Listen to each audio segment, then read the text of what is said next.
시청자 여러분 안녕하십니까? 오늘은요 우리 선교지 이야기 함께 나누도록 하겠습니다. 히말라야 산맥에 자리 잡은 또 세계의 지붕이라고 말하는 네팔 이야기를 함께 나누고자 합니다.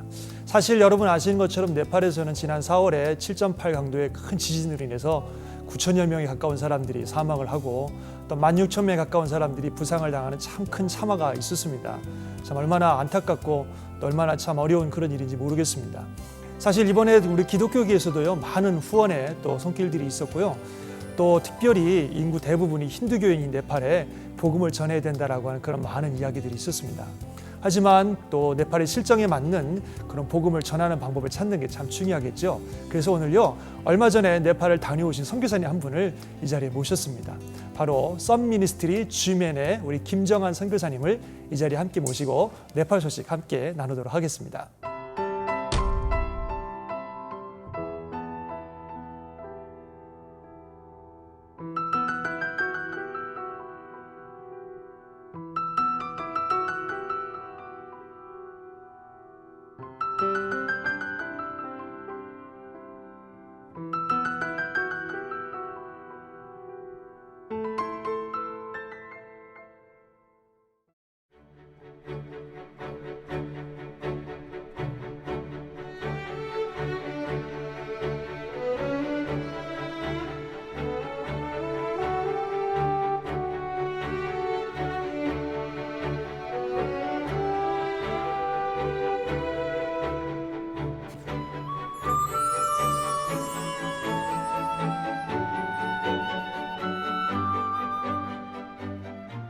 선교사님 어서 오세요. 예, 반갑습니다. 이렇게 또 오셔서 참 감사합니다. 예, 불러주셔서 감사합니다. 예. 네. 사실 그 선교사님께서는 이 썸미니스트리 또 주맨 이 사역으로 선교지와 선교사님들을 네트워크로 돌보시는 그런 사역들을 하고 계신데 네. 이번에 어떻게 네팔을 다녀오셨습니까? 네.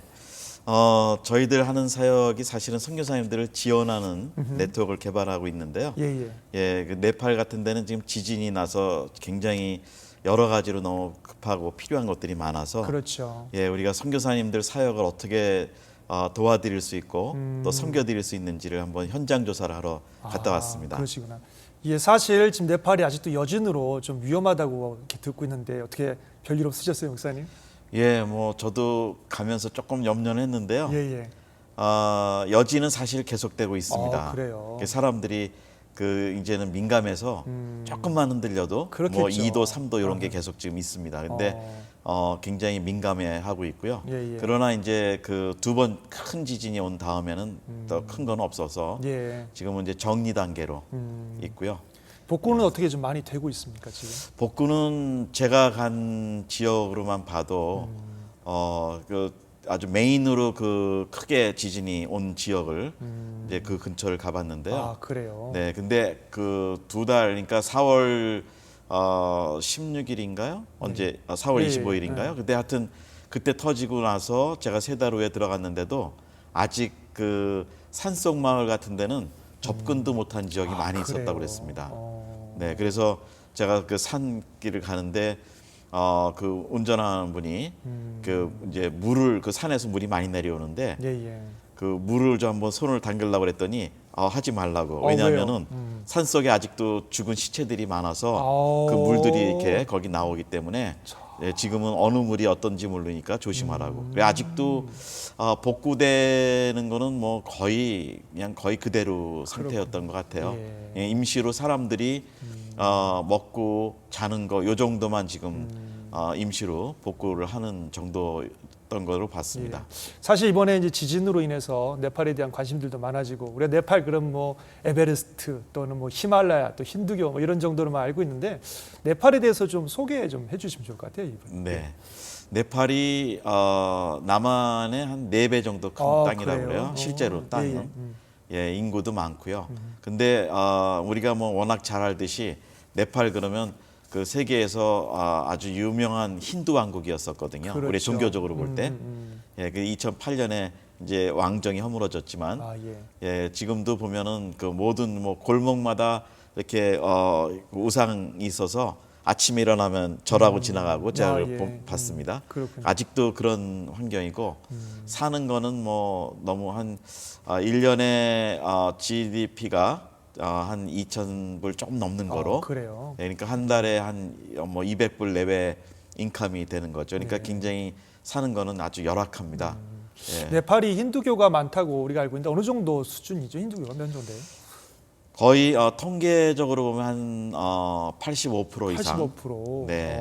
다른 근데 종교들도 좀 있습니까? 있습니다. 뭐 예. 불교도 있고 무슬림도 조금 있고 예. 예, 이제 기독교가 미던도 종족에 들어가는 2% 이내 그래요? 1.5% 정도로 지금 보고 있습니다. 그렇군요. 참 굉장히 미약하지만 정말 해야 될 일이 많은 그런 땅인 것 같아요. 네. 예.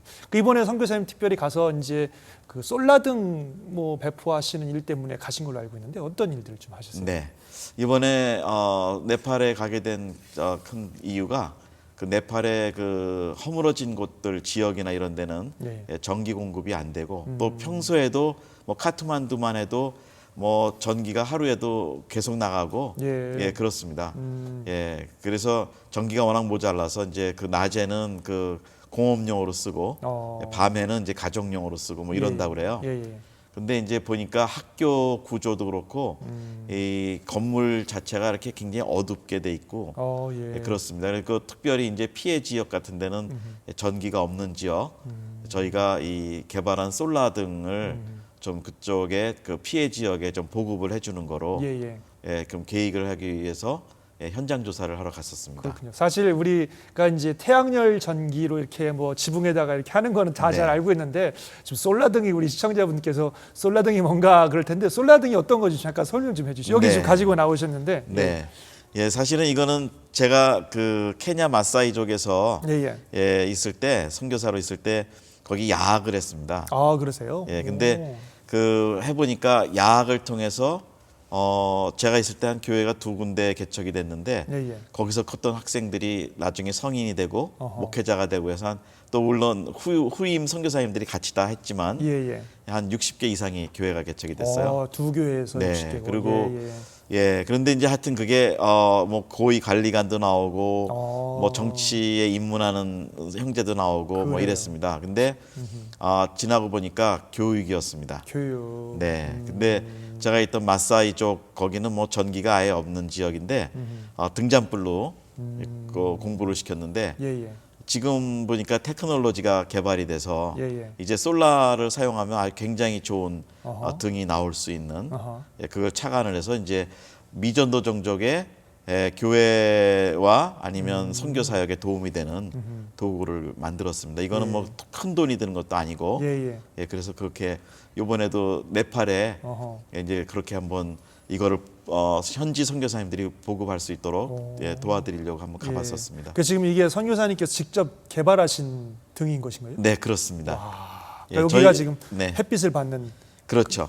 그러니까 이 태양열로 이거를 한 4시간, 5시간 충전하면 이게 한 15시간까지 제일 작게 쓰면은 그렇게 가고요. 그래요? 예, 며칠도 갑니다. 그리고 뭐 전기로도 되고 자동차 또 시가제로도 충전이 되고 예, 이렇게 다양하게 하나님이 지혜를 주셔서 예, 이게 개발이 됐습니다. 야, 참 멋있네요. 이게 선교를 한다고 하는 게 사실 현지에 실제적인 도움을 줄 수 있는 것들을 우리가 함께 하는 게 참 중요한데 선교사님은 제일 중요한 거를 딱 이렇게 개발을 하셔갖고 선교지에게 도움이 되는 것 같아요. 네, 요즘은 우리 선교계에서 그 적정 기술이라고 얘기하죠. 아, 그래요? 예, 선교에 그 접목시킬 수 있는 저 테크놀로지 같은 걸 가지고 예, 복음을 전하는데 도구가 되게 하는 그런 기술을 우리가 많이 좀 이렇게 활용하고 예, 선교에 접목시키는 걸 많이 지금 연구하고 있습니다. 사실 이 솔라등이 이제 보급되면 많은 사람들이 어둠 가운데 있는 자들에게 정말 빛이 되는 그런 좋은 도구가 될 것 같아요. 그렇죠?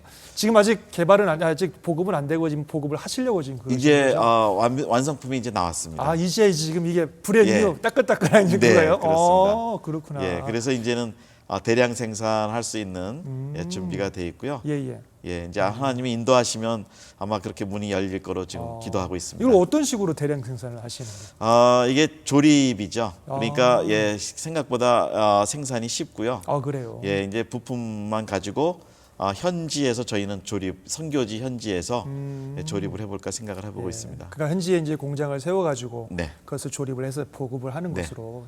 야, 참 선교사님들이 보급하시고 선교사님들이 예, 선교사님들이 거기서 좀 자비량도 하시고 하는 아유, 계획입니다. 참 기대가 많이 되는 그런 작품인 것 같습니다. 네. 굉장히.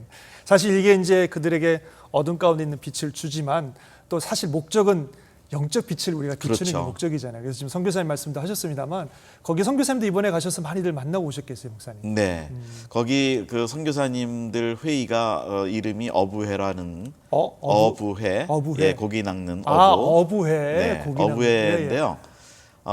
그 회장단 그 선교사님들도 만나 뵀습니다. 예, 근데 뭐 이번에는 정말 그 우리 선교계에서 굉장히 보기 드문 좋은 그런 사역들을 많이 하셨어요. 그래요? 어떤 네. 사역들을 하셨는데?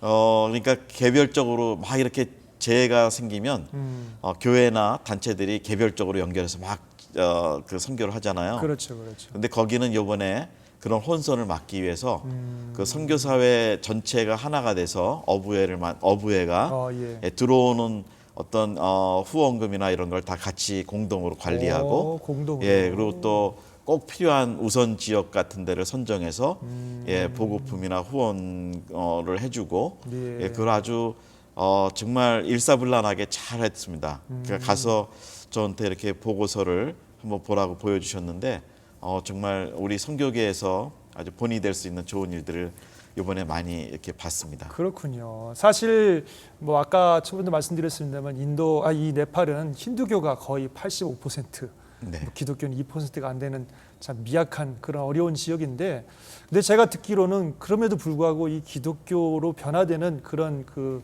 뭐랄까요, 그 퍼센티지가 굉장히 높다고 들었는데 어떤? 네.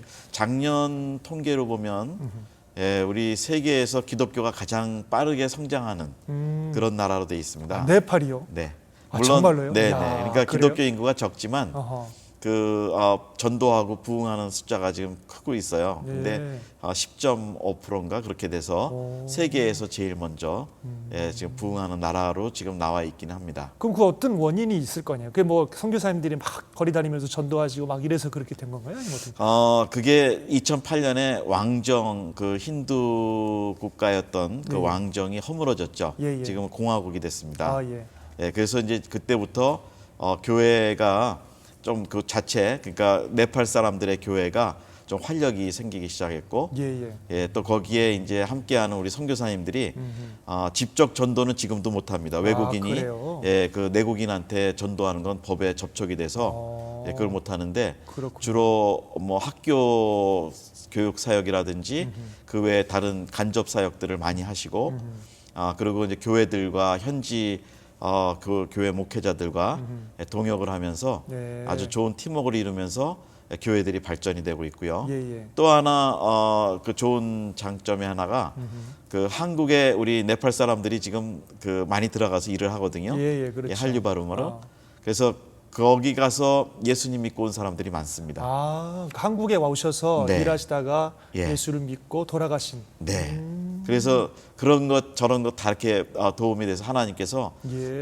정말 전략적으로 지금 네팔을 이렇게 부흥을 이렇게 일으키고 계시는 걸 제가 보고 왔습니다. 그렇군요. 참 그 굉장한 일인 것 같아요. 사실 말씀하신 것처럼 철저한 힌두교 국가고 네. 그리고 공개적으로 외국인들이 전도하는 것들이 금지된 그런 나라인데 그렇게 가장 그 기독교인이 되는 이 확률이 빠르다는 게 굉장한 것 같아요. 그렇죠. 특별히 그 한류 말씀하셨는데 그러면 이렇게 여기서 있었던 분들이 가서 그러니까 한국에 와서 예수 믿고 변화된 분들이 가셔서 이제 전도하는 그런 걸 말씀하시는 거예요. 네, 그것도 있고요. 예. 또 한 가지는 그 한류 바람이 있어서 한국어를 배우는 젊은이들이 많습니다. 그래요? 네. 네팔에서요? 예, 제가 그 만나본 대단. 선교사님들 중에도 예. 한국어 학원을 하세요.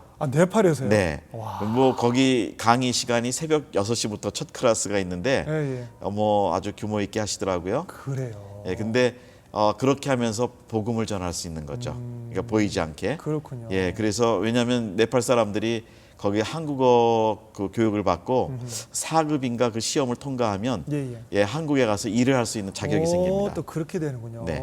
그래서 한국어를 열심히 배우는 젊은이들이 많고 그러다 보면 자연히 선교사님들이 그 교육을 시키기 때문에 예, 복음의 접촉이 있게 되고 예. 예, 예수님을 소개하게 되죠.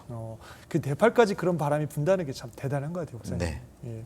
그래서 그런 한류를 통해서 많은 영향이 미쳐지고, 그래서 이제 많은 선교사님들이 사역을 하시는데 또 여러 가지 또 어려움이 많이 있잖아요, 그렇죠? 네, 어려움이 많으시죠. 제가 가보니까 네팔은 뭐 저도 두 번째인가 그렇게 갔는데요.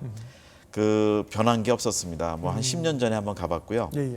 근데 뭐 교통의 교통 질서라든지 뭐 사는 양식이라든지 이런 게 거의 변함은 없고 예. 굉장히 그 환경은 열악한 환경입니다. 그렇군요. 네, 다행히 선교사님들이 이번에 지진 피해가 좀 그 직접적인 지진 피해 생명을 잃거나 그런 분들은 안 계셨는데, 다행이네요. 예, 그 이유는 그래도 그 새로 지은 집들 콘크리트로 짓고 이런 데 계셨기 때문에 물론 금이 가고 이렇고 뭐 허물어 그런 것도 있었지만 예, 그래서 다행히 그 피해는 없었고 그러나 일반 생활에서는 굉장히 우리가 여기서 이렇게 생각하는 기준으로 볼 때는 너무너무 어려운 환경에 예, 그 선교사님들이 생활하시는 걸 볼 수 있었습니다. 사실 지금 우리 시청하신 시청자들도 그렇고요, 저도 그렇고 네팔이 어렵다, 또 많은 또 도움이 필요하다, 그렇지만 좀 막연한 것 같아요. 그래서 한번 직접 갔다 오셨으니까 우리 시청자들이 또 기도도 하고 네. 또 하나님 뜻이 있으면 후원도 할 수 있도록 실제적으로 어떤 것들이 필요한지 좀 이렇게 얘기해 주시면 좋을 것 같은데, 지금 선교사님들이나 네팔에 사는 분들에게 가장 필요로 하는 게 실제적으로 뭐죠 지금? 네, 지금 선교사님들 쪽으로 본다면 그 선교사 비자가 예, 굉장히 어려운 겁니다. 그래요? 네, 비자를 안 내줘요? 예, 왜냐하면은 그 전반적으로 그 힌두 정권이기 때문에 힌두교기 때문에 예, 그 기독교 비자, 선교 비자가 거의 안 나오고요. 예. 주로 그래서 선교사님들이 뭐 학교라든지 다른 쪽에 비자를 통해서 이제 선교 활동을 하시고 또 그러다 보니까 직접적인 전도나 활동이 이게 굉장히 제약이 있고 예, 그래서 선교사님들이 늘 그 스테이트스 그러니까 그 체류 조건이 신분이 늘 불안하고 어려운 면도 있습니다. 그렇군요. 예, 물론 오래 계신 분도 계시고 그렇지만 그래서 저희가 기도해 드려야 될 것은 그 선교사님들이 안정되게 장기 체류가 가능한 예, 그런 방법들을 잘 찾으실 수 있도록 예, 그게 첫째 필요한 것이고요. 예, 또 가능하다면 요즘은 뭐 아까 말씀드린 대로 한국어 학원 하는 분도 있고 학교 하시는 선교사님도 계시고 또 고아원 하시는 분들 계시고 뭐 또 비즈니스도 하시고 이런 분들이 좀 계셔요. 그래서 가능하면은 그 좀 거기서 자립이 가능한 선교 프로젝트들이 좀 진행이 되실 수 있도록 예, 그래서 선교사님들이 보면은 이제 보육원이라고 예, 현지인 어린애들을 많이 이렇게 양육을 하는데 그것도 이제 합법적으로 해야 됩니다. 근데 그런 것들이 보이지 않게 그 양육비가 많이 들어가는 걸 제가 봤습니다. 그래서 선교사님들이 너무 그런 문제에 있어서 예, 그 힘들어하시는 부분들을 봤습니다. 그렇군요. 사실 이번에 이 솔라등 아까 말씀하시길 현지에 공장을 세우고 또 거기서 이렇게 제작을 해서 보급하겠다고 하셨는데, 그러면 이것도 이 선교사님들에게 그런 면에서 참 도움이 되는 그런 프로젝트. 그렇습니다. 네, 그래서 현장에 계시는 선교사님이 다 책임자고 다 하시는 거고요. 예, 이제 이게 사업으로 하시게 되겠죠. 본인 사업으로. 예, 그러나 이제 여기서 조립 같은 게 굉장히 인건비가 싸기 때문에 예, 그렇게 하면 이제 자립도 되고 현지인 채용도 돼서 고용도 되고 또 주위에 뭐 티벳이라든지 거기 인도, 중국 다 변방의 국경들이 있는데요.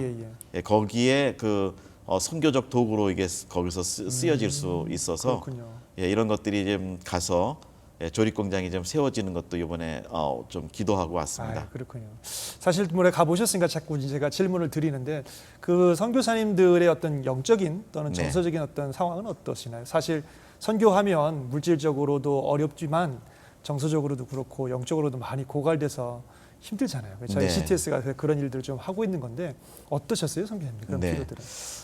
제가 만나본 뭐 다 선교사님들을 제가 말씀드릴 수는 없지만 만나본들 중에서는 다들 열심히들 하시는데 그 어려운 환경을 의외로 아주 꿋꿋하게 이기고 견디시는 모습들을 제가 보고서 격려를 참 많이 받았습니다. 그렇군요. 예, 그리고 어려움들은 많이 있습니다. 그 영적인 도전이나 공격들이 많이 있어서 제가 이렇게 들어본 바로는 뭐 특별히 그 두통이 심한 분들도 계시고, 그래요. 네, 거기에 힌두교가 워낙 강해서 맞아요. 영적인 공격이 강하고 몸이 이제 그런 공격들을 그런 게 당하죠. 있죠. 예. 예.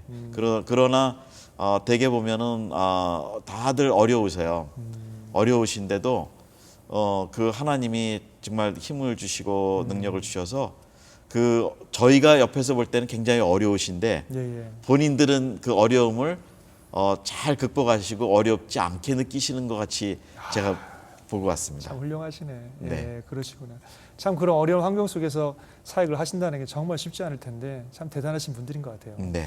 사실 이번에 네팔의 이 지진으로 인해서 받은 피해는 뭐 저희가 상상할 수 없는 큰 피해를 받았고, 그래서 많은 네팔의 국민들이 이것 때문에 너무너무 어려워하실 텐데, 부족하지만 우리가 좀 돕고 있지만 또 계속해서 네팔을 위해서 기도하고 있는데요. 우리가 좀 네팔을 위해서 어떻게 기도하고 또 어떻게 후원하면 좋을런지 그 부분도 좀 말씀해 주시면 좋을 것 같아요. 네. 네팔은 지금 복음으로는 기회입니다. 지금 문이 열린 곳이고요. 그러나 지금 또 하나 큰 문제가 곧 이제 헌법이 제정되는데 2008년에 그 왕정이 허물어지면서 헌법 제정이 미루어졌었습니다. 제가 거기서 들은 바로는. 그런데 헌법이 제정되는데 지금 조금 우리 기독교에 불리한 점이 앞으로 기독교가 이번 헌법 제정 때 좀 종교 자유가 생기겠다라는 기대가 있었는데 오히려 그게 안 되는 분위기라고 그래요. 왜냐하면 그 힌두교의 사람들이 기독교 이렇게 개방이 되고 또 종교 자유가 생기고 확대가 되는 거를 아주 적극적으로 지금 반대를 하고 있습니다. 그렇군요. 그래서 우리가 기도해야 될 것은 네팔의 기독교 종교의 자유가 헌법에 제정될 수 있도록 아직 발표가 안 됐습니다. 그렇군요. 그래서 그것이 가장 아마 국가를 위한 기도 제목인 것 같고요. 두 번째로는 선교사님들이 그 다른 나라에 비해서는 이제 그래도 좀 그 새로 오시는 분들이 조금 계시는데, 그러세요? 그래도 많이들 또 안 오신다 그래요. 그래요? 그래서 그 후임 새로운 그 선교사님들이 좀 더 많이 들어가셔서 이번 기회에 복음의 문들을 여시고 그런 것들이 굉장히 필요한 것 같고요. 또 하나 이제 교회들이 그래도 규모가 작아서 그 현지 목회자들이 이럴 때 좀 믿음으로 용기를 가지고 그 자국 전도와 복음 그 부흥을 위해서 우리 그 국내 현지인들 목회자들을 위해서 기도해 주는 거 그게 필요하고요. 또 하나는 이제 선교사 자녀들 위해서 기도합니다. 좀 이제 나이가 젊으신 선교사님들은 대개 보면 이제 자녀들이 아직도 거기서 학교를 다니는데 그 교육비가 의외로 거기서 비쌉니다. 물가가 비싸요? 네, 물가가 비싸고요. 공산품이 다 외부에서 들어온다 그래요. 네, 그리고 그렇다고 현지인 학교에 우리 자녀들을 보내기도 어렵고, 그래서 좀 그거를 위해서 하나님께서 우리 선교사 자녀들을 제대로 공부할 수 있도록 좀 선교사님들을 교육비를 좀 지원해 주시는 그런 면도 좀 우리가 기도를 해야 될 것 같습니다. 참 기도할 일들이 정말 많네요. 하나하나 정말 중요한 기도의 제목이신 것 같아요. 우리 선교사님의 계획은 좀 어떠세요? 앞으로 이제 네팔에 이제 솔라 등을 가지고 이제 사역을 하실 건데 어떤 좀 계획들을 가지고 계신지? 네, 이 솔라 등 공장이 만약에 조립 공장이 거기서 세워지면 저는 1차적으로 그 네팔의 그 선교사님들이 아마 더 잘 이제 앞으로 연결하실 거지만 그 커뮤니티를 돕는 프로그램들을 좀 해보려고 합니다. 커뮤니티를 돕는 프로그램. 왜냐하면 그 힌두교가 강하기 때문에 이 사람들이 교회에 대한 반감이 있습니다. 그렇겠죠. 그래서 그 커뮤니티에 바로 교회부터 이렇게 막 들어가고 이런 것보다는 이런 솔라 등을 주어도 거기 학교라든지 그래서 정말 공익을 위해서 쓸 수 있는 그런 것에 이제 보급을 해주는 거로 이제 사랑의 빛 보내기 운동이라고 해서 사랑의 빛, Light of Love, 그렇죠? 맞습니다. 빛. 그래서 그 빛으로 오신 예수님의 상징이죠. 그래서 그거를 가지고 전달해 주다 보면 이제 선교사님들이 커뮤니티와 관계가 좋아질 것이고, 그러다 보면 자연스럽게 복음의 접촉점이 생길 것이고, 그래서 지금은 앞으로 네팔에 이 사랑의 빛 조립 공장이 세워지도록 좀 계획을 하고 있고 기도를 하고 있습니다. 그렇군요. 사실 그 말씀 참 중요한 말씀이신데, 사실 그 네팔과 같이 기독교에 대해서 이렇게 반감이 많은 그런 커뮤니티에는, 그런 나라에는 커뮤니티를 잘 이렇게 돌보면서 섬기면서 이렇게 좀 지혜롭게 할 필요가 있는 것 같은데 참 이 도구가 정말 좋은 도구가 되리라 기대가 됩니다. 네. 예. 사실 지금 이렇게 오셔서 너무 귀한 말씀 참 많이 해주셔서 감사하고요. 마지막으로 우리 시청자 여러분들께 우리 선교사님께서 당부하고 싶으신 말씀 있으시면 한마디 해주시면 감사하겠습니다. 네. 예, 네팔은 가장 필요한 것이 예수 그리스도입니다. 그래서 정말 필요한 것은 복음입니다. 물론 지진 피해가 있어서 복구되는 것이 필요하고 또 그 나라의 아픔의 상처도 치유가 돼야 되겠지만 정말 필요한 것은 예수 그리스도의 사랑입니다. 여러분 네팔을 가슴에 품고 기도해 주시고요. 거기 정말 그 몸 안 가리고 열심히 일하시는 선교사님들이 계십니다. 그 산길을 제가 이렇게 가보면 전부 다 거기 산길을 통해서 산속 마을들을 들어가는데 선교사님들이 그런 어려운 지역도 들어가시고 그래서 선교사님들의 안전을 위해서 기도해 주시고 또 선교사님들이 거기서 선교 활동하시는데 부족함이 없도록 영적인 지원 또 물질적인 지원 이런 것들이 우리가 정말 관심을 가지고 지원해 줘야 되는 그런 때라고 생각하고 우리 시청자들 여러분들 성도님들께서 더욱 많은 관심 가지시고 네팔을 품고 기도해 주시면 감사하겠습니다. 예, 감사합니다. 이렇게 오셔서 귀한 소식 전해주셔서 감사하고요. 또 우리 선교사님 사역, 특별히 솔라등을 통해서 영육간에 빛이 비치는 그런 은혜가 있기를 위해서 기도하겠습니다. 건강하시고요. 감사합니다, 선교사님. 예, 감사합니다. 예, 우리 귀한 선교사님을 통해서 우리 지구 반대편 네팔의 소식을 들었습니다. 여전히 많은 아픔들, 또 많은 어려움들, 특별히 우리 선교사님들이 그곳에서 빛이 되기 위해서 애를 쓰는 그런 모습들을 우리가 듣고 보면서 참 마음이 짠한 그런 감동을 느낍니다. 여러분들 계속해서 기도 많이 해주시고 또 할 수 있는 한 후원하실 수 있도록 후원해 주시고 그래서 네팔에 정말 하나님의 놀라운 빛이 비치는 역사가 일어날 수 있도록 함께 협력하시면 참 좋을 것 같아요. 한 주간도 복된 주간 되시고요. 우리가 살아가는 삶 가운데 빛된 삶 되시기를 바라면서 여기까지 하겠습니다. 다음 주에 또 찾아뵙겠습니다. 감사합니다.